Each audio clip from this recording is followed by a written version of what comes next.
Está ya aquí en nuestros estudios el doctor Víctor Cubas Villanueva. Él es fiscal. Y yo quiero hacer una reseña en torno a él muy rápida, por supuesto.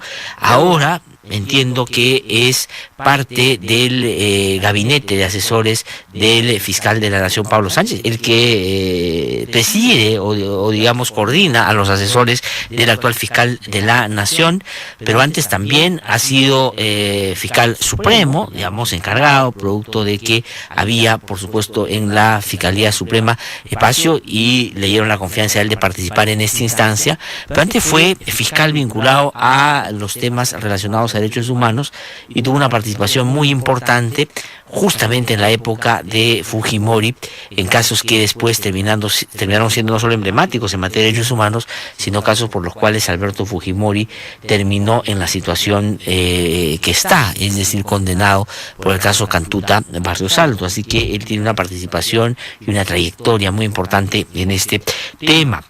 Pero, digamos, también, como suele suceder en la trayectoria de los jueces y los fiscales, le tocan casos de distinta naturaleza y donde los protagonistas son diversos, y él participó de las investigaciones en el caso llamado Madre Mía.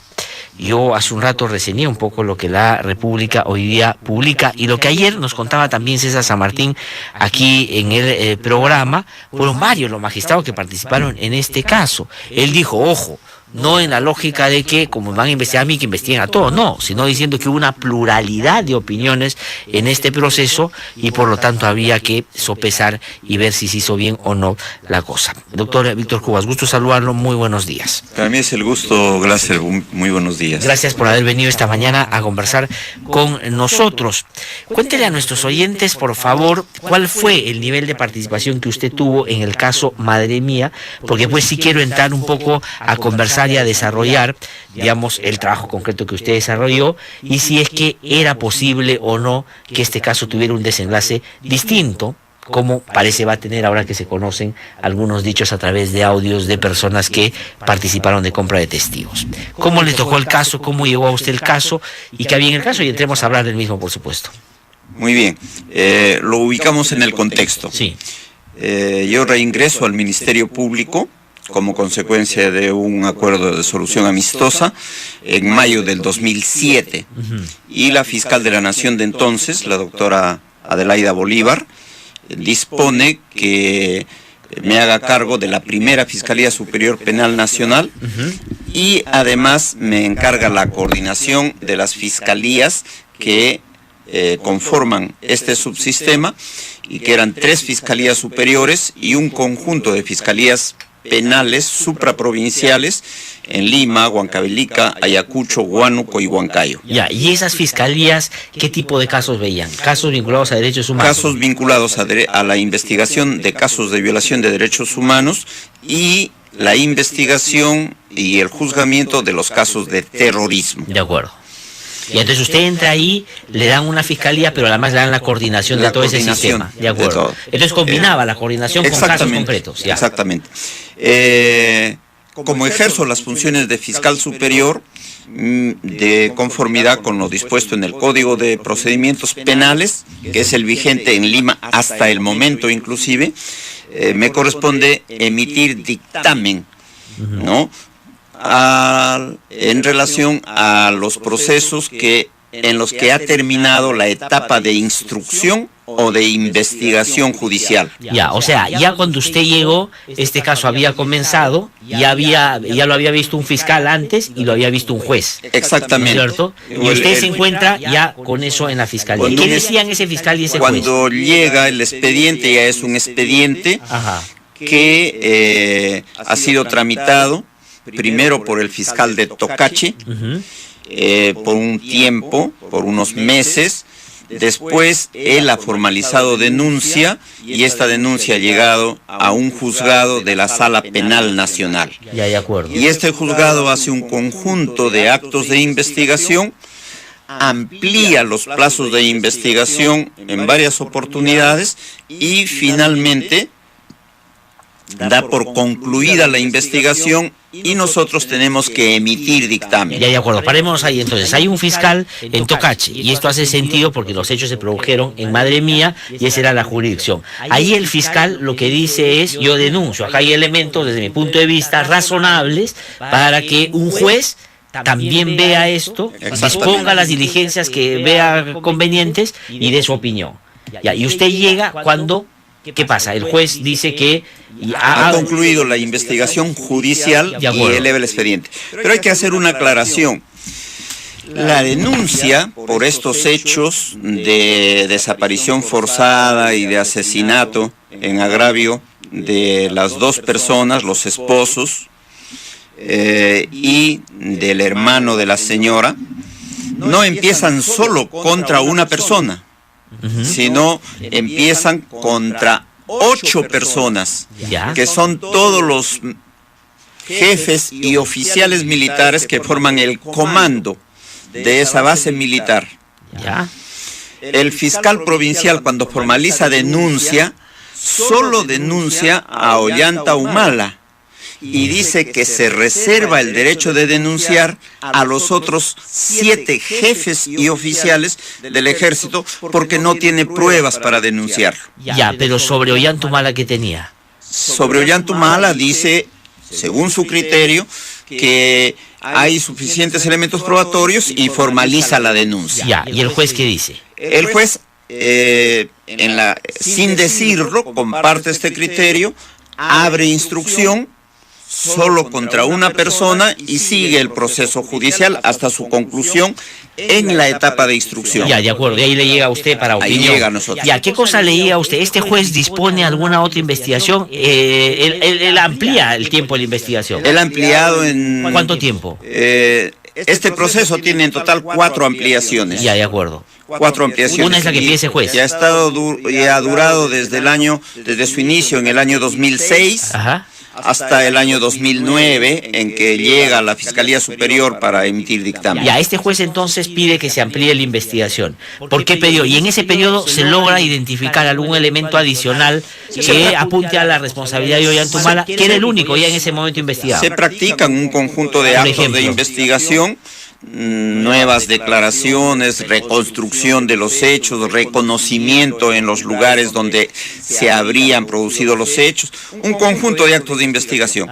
Y con todo ello llega el expediente a su despacho, a la primera Fiscalía Superior Penal Nacional, de la cual usted tenía cargo. Ya, y usted ve qué hace ahí. Nosotros analizamos el expediente como en todos los casos y una vez finalizado el análisis que hacemos, consideramos lo que dice en la conclusión, que en nuestra opinión, nosotros no decidimos, nosotros opinamos, que en nuestra opinión hay suficientes elementos que nos permitirían sostener que los hechos han ocurrido.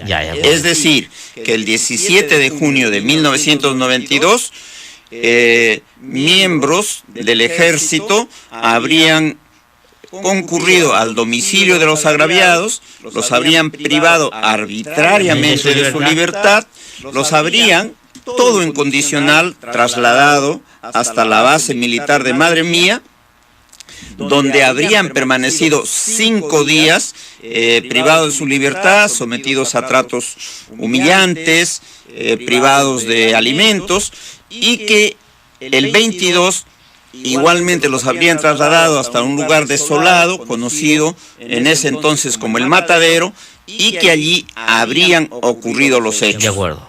Esa es la conclusión. Esa es la conclusión a que llegamos, digamos una primera conclusión. Ya, pero entonces los hechos ocurrieron. Nosotros nunca desvirtuaron los hechos ocurrieron. Ya, y sobre la responsabilidad de Ollanta Humala en esos hechos, ¿qué dicen usted, doctor Víctor Cubas Villanueva? Esto está plasmado en el dictamen, ya, ¿no? Bueno, los hechos. Perfecto. Y decimos que no ocurre lo mismo cuando se trata de determinar la responsabilidad penal del procesado. Y que respecto a ello no se puede construir una hipótesis incriminatoria porque hay un conjunto de contradicciones. Entonces, ahí vamos a parar. Y además hay elementos probatorios que sostienen, por ejemplo, tanto que estuvo como jefe de la base, como que no estuvo jefe de la base en el momento que ocurrieron los hechos. Hay elementos que sostienen que Ollanta, procesado, era el capitán Carlos, como hay elementos probatorios que dice también había otro Carlos, otro capitán Carlos, Esparza, otro capitán Carlos, tal. Sí, o sea, ustedes, digamos, dan fe y logran determinar de que los hechos ocurrieron, pero no logran identificar si Ollantumala era ese Carlos al que aludían. ¿Qué cosa es lo que genera la confusión? ¿Qué elementos tiene usted como fiscal en ese momento para que la duda no se disipe? ¿Por qué tiene duda? ¿Por qué no llega a la certeza de que es Ollantumala? Hay declaraciones contradictorias. ¿De cuántas personas y quiénes son? Hay un conjunto de declaraciones bastante elevado, son 68 o 70 declaraciones testimoniales, y muchas de ellas son absolutamente contradictorias. Inclusive declaraciones de los mismos familiares. Por ejemplo, hay una declaración de uno de los miembros de la familia de las víctimas que ante la Comisión de la Verdad sostuvo una cosa y en el proceso sostuvo otra cosa, ¿no? El mismo agraviado daba diferentes versiones y finalmente presenta una declaración jurada bajo firma notarial en donde se desdice y sostiene que ha sido amenazado y que por la intimidación que sufrió tuvo que sostener eso. El hecho es que estas contradicciones, sumados a otros aspectos como los que le he dicho, no permiten sostener verosímilmente la hipótesis de que el procesado sería autor, y por eso es que decimos al final, como conclusión de todo,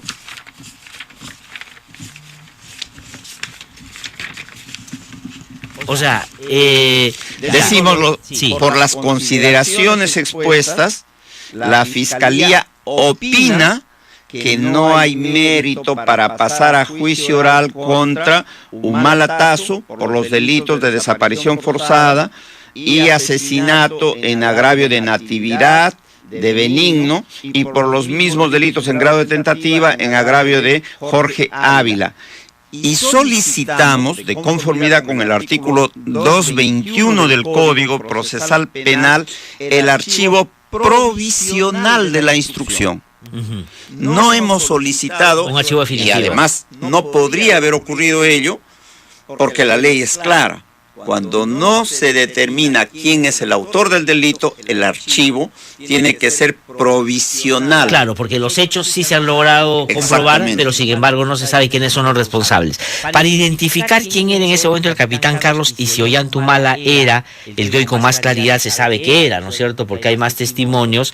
Ustedes solicitaron información al Ministerio de Defensa, por ejemplo, formalmente, y ellos en esa época, estamos hablando del 2007, ¿no es cierto?, colaboraron, digamos, sobre darles al detalle quiénes eran las personas que estuvieron en ese batallón. Acá hay un aspecto que se ha dicho y que también lo ha expresado la Ejecutoria Suprema de la Sala Penal de la Corte Suprema. No ha habido una colaboración de parte del comando del Ejército para proporcionar la información que permitiera identificar con exactitud quiénes estaban integrando una base militar.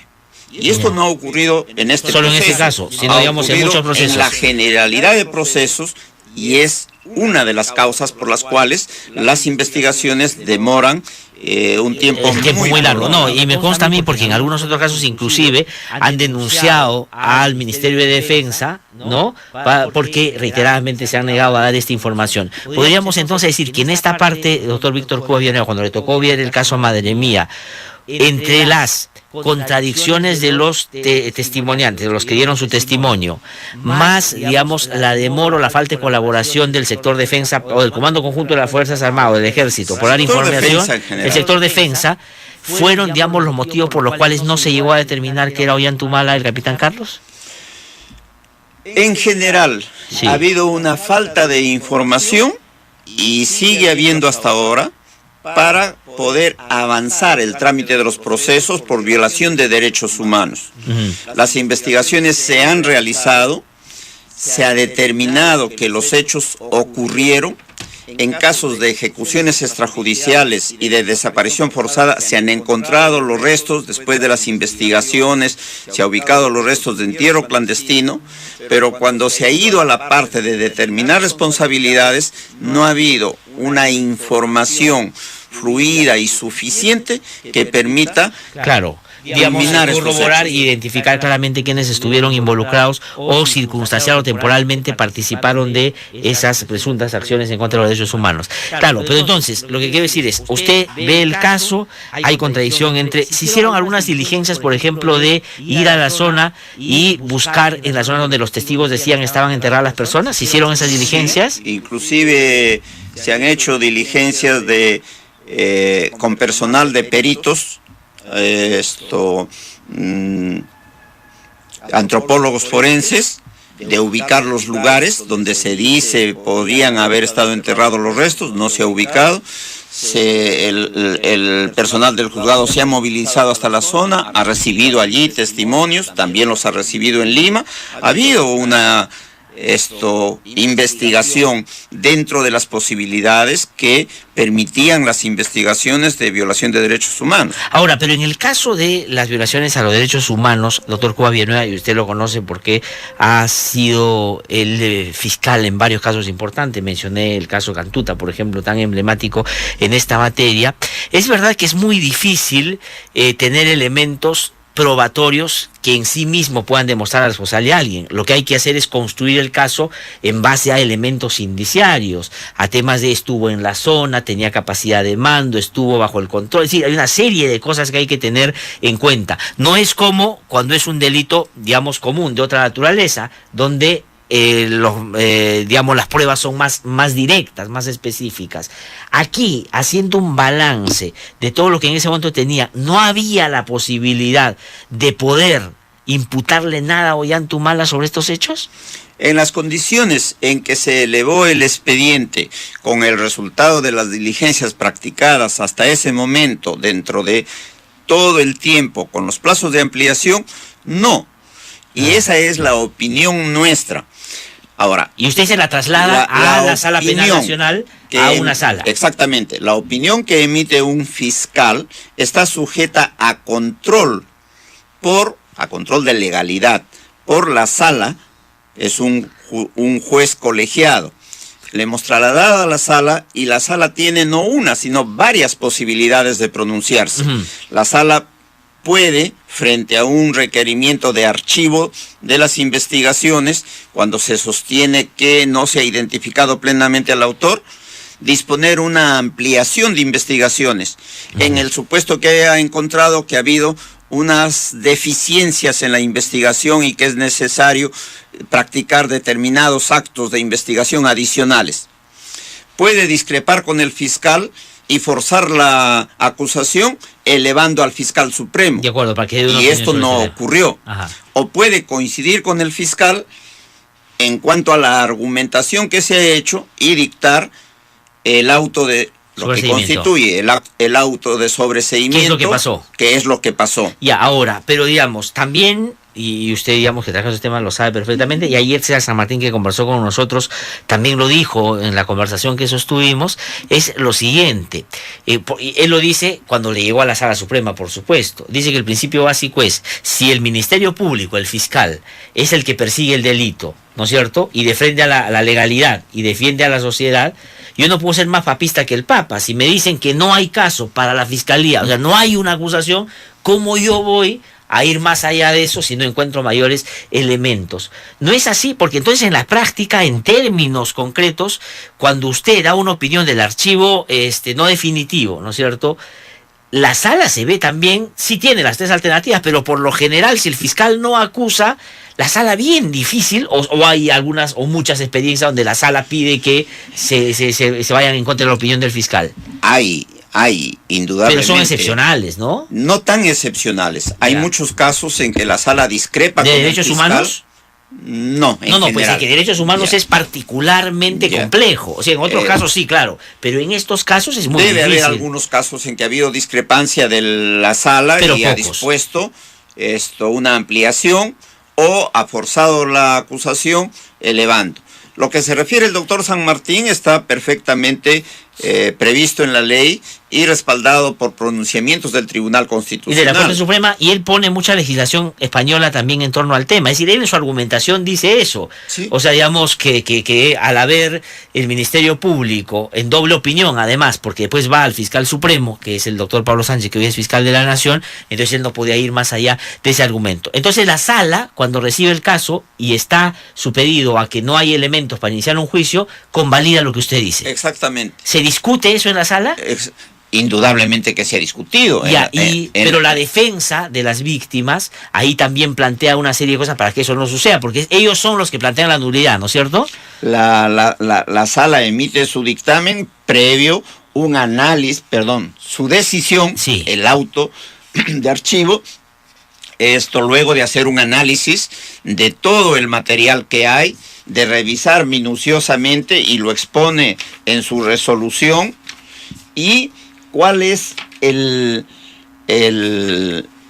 decisión de la sala que aborda? Bueno, es convalidar lo que usted había planteado. Exactamente, ¿no es cierto? pero hay un aspecto que hay que destacarlo. ¿Cuál? La sala, coincidiendo con lo planteado por el fiscal, declara no haber mérito para pasar a juicio oral contra el procesado por los delitos en agravio de estas personas, disponiendo el archivo provisional de la instrucción. Ya, o sea, tampoco... Y luego dice, manda remitir copias de la presente resolución para los fines a que se contrae el artículo 221. Es decir, para que continúen las investigaciones que tienen por objetivo identificar a los autores de estos delitos, cuya existencia no las estamos negando. Claro, pero ya sin Ollantumala. Ah, claro. O sea, digamos, pero esa es la discusión, doctor Víctor Cubas. O sea, la discusión es que efectivamente los casos se produjeron, fueron graves, pero esto lo que hace es dejar a Ollantumala fuera de toda investigación, porque ya no podrían volverlo a investigar por esos mismos hechos, claro, porque hay un pronunciamiento que ha dado la Corte Suprema. Es decir, los hechos ocurrieron, pero Ollanta no fue. Eso es lo que dice. Eso es lo usted es lo que dice la Sala Penal Nacional. ¿Y quién pide la nulidad? La defensa de las víctimas. La defensa de las víctimas plantea, en ejercicio de su derecho, la nulidad, un recurso de nulidad. Y eso va a la Corte Suprema. Y por eso es que va a la Corte Suprema. A la penal transitoria que preside el señor César San Martín. Exactamente. Y ahí igualmente ha habido una evaluación, han habido alegatos, tanto de la parte civil, es decir, del abogado que representa a las víctimas, como del abogado del procesado, y del debate que se ha producido. Finalmente hay una resolución que constituye ejecutoria y que cierra el caso. Ahí también hay otro nivel de participación del Ministerio Público, porque también, ante la Suprema son los fiscales supremos en el ámbito penal que son los llamados a ir a sustentar el caso en medio del pedido de nulidad que hacen los abogados de las víctimas. Y ahí le tocó en ese momento al doctor Pablo Sánchez, de la segunda Fiscalía Suprema. Ya, de acuerdo. Y él opina en la misma dirección que usted había opinado y convalida lo de la sala. Exactamente. Ya, entonces César San Martín y su sala, digamos, ¿tenían la posibilidad de traerse abajo todo lo que en el proceso se había hecho, o ya están un poco con las manos atadas y dicen, yo tengo que convalidar eso? Todo lo que usted plantea está, digamos, se respondería con el análisis de la resolución sí, de acuerdo. de la Sala pero, digamos, Suprema. La gente que nos escucha no va a leer y no ha leído eso. Pero digo, para el término más coloquiales, para que todos entendamos. El ámbito de competencia de la Sala Suprema, cuando tiene un recurso de nulidad, se circunscribe a los planteamientos que hace la defensa. Ya, ¿eso qué quiere decir? En este caso, el abogado de las víctimas. Sí. Y el abogado planteó argumentos que no cuestionaban precisamente el fondo, ¿no? Yeah. Aspectos circunstanciales, secundarios. Yeah. Y lo explica la sala, y por eso es que al final dice que no encuentra una razón para declarar la nulidad de la resolución de sobreseimiento. Ahora, yo he leído la sentencia de la Suprema y lo que dice es, yo no puedo decidir sobre algo que no me hayan pedido. Exactamente. ¿No es cierto? En resumen. O sea, no le Exactamente. piden que se traiga abajo el caso porque hay elementos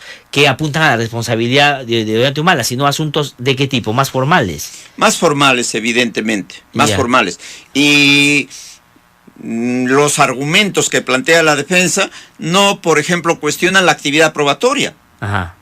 Lo que quiere decir que ha habido una suficiente actividad probatoria propuesta por la parte agraviada y Pero no ellos se le ha plantean que no se limitado. tuvieron en cuenta algunos testigos que ellos presentaron. Claro, pero frente a eso hay todo un análisis del material que hay en el expediente y se determina que efectivamente hay serias inconsistencias en las declaraciones que no permiten sostener con un grado de probabilidad como para pasar a la etapa del juicio oral. Sí. Y usted, doctor Víctor Cuevas Villanueva, en relación al caso, a cómo sucedió y a los elementos que usted tenía a la mano en el momento que le tocó decidir, ¿siente que usted y todos actuaron debidamente? Porque lo que se discute ahora es que, a propósito de los audios y de lo que creo que a estas alturas es fácil ya determinar, hubo una compra de testigos, eso fue posterior y ya no tenía nada que ver con lo que ustedes en ese momento tenían a vista. Claro, acá para decirlo en términos que entienda la población, en el marco del código del 40, nosotros trabajamos en base al material instructorio que está contenido en un expediente. Lo que no está en el expediente, no está. Y eso no está. La información que sale acerca de compra de testigos y etcétera, se conoce hace 2 o 3 semanas. Sí. Nosotros estamos No, hablando porque se conoció en el 2011 y 2012, pero también fue archivado en la Corte Suprema. Digamos, fueron absueltos los presuntos responsables. Exactamente. Pero digo, si a usted le tocara ver el caso otra vez, en la misma condición que la vio, volvería a decir exactamente lo mismo. No. No, sin los hechos de ahora. Digo, sin los hechos se de ahora, ratifican lo que ha hecho. indudablemente. Ya, y si hubiera tenido los hechos que hoy se conocen, ¿hubiera razonado de la misma manera o le hubiera No. servido a usted como fiscal para...? Indudablemente que no, pues, porque un fiscal no se pronuncia en base a subjetivismo. Ajá. No se pronuncia en base a lo que cree que debe ser o no puede ser. Se pronuncia con objetividad respecto al material que hay contenido. ¿Qué tiene en ese momento? Si en el expediente, si hubiese habido todos estos elementos que corroboran una compra de testigos y toda la intención de hacer fraude procesal, indudablemente que el pronunciamiento sería muy diferente. ¿Hubiera habido una acusación para Ollanta Humala Hubiese probablemente? habido una acusación, indudablemente. Ajá. Y si es que el 2011 y el 2012, que se investigaban los casos de la compra de testigos, se hubiera determinado que sí hubo compra de testigos y no se hubiera absuelto a los que eran realmente los responsables, ¿eso hubiera permitido de repente reabrir antes el caso? Probablemente que sí. Esta discusión de ahora lo hubiéramos tenido el 2011, Probablemente, ¿no es cierto? que sí. 12. Ahí ha habido un proceso, yo no conozco cómo se ha desarrollado el trámite procesal, pero ha terminado igualmente con una ejecutoria de la Corte Suprema y con una absolución. Y hay la posibilidad que, habiéndose tenido el 2011, ¿esto cuánto se cerró el caso? 2009. Tampoco, porque las interceptaciones son del 2011. Las interceptaciones se han hecho en el marco, según lo que se dice, de la a mí no investigación me Artemio, consta, sí. de la investigación que se ha hecho para desarticular a la organización terrorista de Artemio, que también ha estado a cargo de la Fiscalía Penal Nacional. Ajá. Pero la interceptación, conforme a las normas de la ley, en ese tiempo que autoriza la interceptación, se hace por pedido del fiscal encargado de la investigación y por autorización judicial. De acuerdo. Se graban las comunicaciones y después se tiene que transcribir. Y solamente se transcribe aquello que tiene relación con lo que es objeto de la investigación. De acuerdo, con la autorización. Y eso está expresamente señalado en la ley. Eso sí. Pero si conoces de otros hechos que no están vinculados a ese caso y que son... Pero que tiene que trasladarlo. Una trascendencia penal que podrían ser indicios de la comisión de delito, el fiscal debe poner en conocimiento para que el Ministerio Público actúe conforme a sus atribuciones. De acuerdo, pero nos hubiéramos ahorrado la discusión hoy y lo hubiéramos tenido el 2011 y probablemente eso hubiera no solo influido en materia política electoral, sino en determinadas responsabilidades ya a estas alturas. Ahora el Ministerio Público tiene dispuesto a hacer una investigación para determinar qué es lo que ha ocurrido en ese nivel de Fiscalía Provincial que tuvo a su cargo la interceptación de las comunicaciones. ¿Y le parece bien entonces que se haya abierto? Porque no se ha reabierto el caso, ojo, sino, digamos, lo que se hace es con nuevos testimonios, se ha abierto como otro caso. Y en ese caso se le puede imputar a Ollantumala, ¿por qué? Porque son otras víctimas. Yo creo que la investigación está abierta con un sentido de amplitud. Ya. Y si encuentran elementos incriminatorios, lo comprenderán pues en la investigación. De acuerdo. Y el hecho de que se haya sobreseído el caso anterior no impide que Ollantumala sea incorporado a esto. Ese es un problema que en su momento tienen que resolverlo las autoridades. Sí. Yo recuerdo de un caso en el que se invocaba la cosa juzgada, que es el caso de Martín Rivas, miembro del grupo Colina, del destacamento Colina. Sí. Y Martín Rivas, cuando es procesado en el fuero común por los casos que ya son conocidos, deduce la excepción de cosa juzgada, sosteniendo que él ya ha sido investigado y... Por esos hechos. Por esos hechos. ¿Qué pasa? Y ese caso llega al Tribunal Constitucional. ¿Y qué dice el Tribunal? Y el Tribunal Constitucional, en su sentencia, dice que no todo doble juzgamiento es una vulneración del nebis in idem y de la cosa juzgada. Que cuando la decisión anterior ha sido dictada por un órgano incompetente, fuero militar en ese caso, no se da esta situación. Acá es fuero competente. Pero, si mal no recuerdo, hace referencia también al fraude procesal. Ya, de acuerdo. ¿Qué podría ser este caso? Y en caso? ese caso no habría una afectación al nebis in idem. De acuerdo. Doctor Víctor Cubas, tengo que terminar y tengo 30 segundos para otra pregunta, porque otro día leí en un periódico que decía lo siguiente. Lo que pasa es que Víctor Cubas Villanueva mandó al archivo este caso y después uno de sus hijos fue favorecido en una contratación que duró 5 años en el Ministerio de Justicia como procurador. Que eso es un elemento, por ejemplo, que dicen y hizo que usted pues diera esa opinión. Eso es como decir que yo voy a adivinar lo que va a ocurrir en el futuro. Y no es así. Está hablando de mi hijo, es abogado por la Universidad Católica. Fue procurador. Ha ingresado al Ministerio de Justicia antes del gobierno de Humala. Por concurso público, ha permanecido con posterioridad al inicio del gobierno de Humala y se ha desempeñado como especialista en derechos humanos en el Viceministerio de Derechos Humanos, porque él tiene, además del título de abogado, un máster y es doctorando en Derechos Fundamentales por la Universidad Carlos III de Madrid. Entonces, mal se podría decir que es una cuestión de suerte. Yo creo, con legítimo orgullo, que es una cuestión de competencia profesional. O sea, no tiene nada que ver con un favor que le hayan hecho a usted por este caso. Se ha dicho otras cosas más, que los magistrados que hemos intervenido hemos tenido un ascenso meteórico.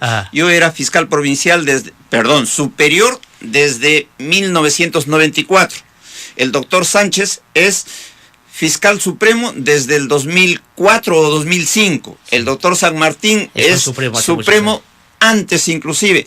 ¿En qué podríamos habernos beneficiado con una resolución que por lo demás está abierta para el análisis jurídico de cualquier entidad o de cualquier persona? Doctor Víctor Cubas, muchísimas gracias por haber venido esta mañana a conversar con nosotros. Muchas gracias. Pero quiero una pausa, de eso un instante.